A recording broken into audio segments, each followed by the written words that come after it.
Athletic shoe company New Balance is well known for its US-based manufacturing footprint.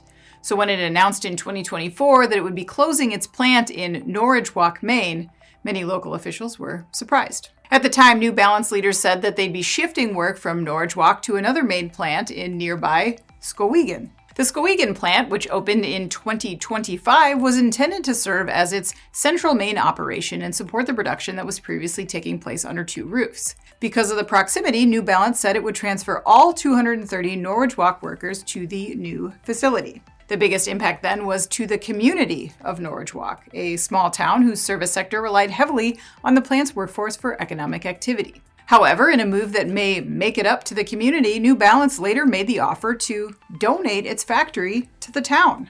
According to the Bangor Daily News, a Skowhegan-based food company called Maine Grains is interested in the former shoe factory site as a production facility for grain-based bars, cereal, and other products. If the town's residents agree to what's been proposed among the companies, then New Balance would give the town the factory, at which point Norridgewock would segment out 50,000 square feet to transfer to Maine Grains for its production expansion. The other 2/3 of the 170,000 square foot site could be leveraged at the town's discretion, and local officials say their ownership would open up a lot of new avenues for redevelopment. As icing on the cake, New Balance has offered to pay to maintain the currently vacant plant for the next 2 years, meaning Norridgewock would have a little time to get some plans in place for how it can be used profitably. The town's board has set a special town meeting for July 20th where residents can cast ballots on whether the community should be authorized to take the donation, though it doesn't require them to seal the deal. The expansion for Maine Grains would create an estimated 15 jobs in Norridgewock,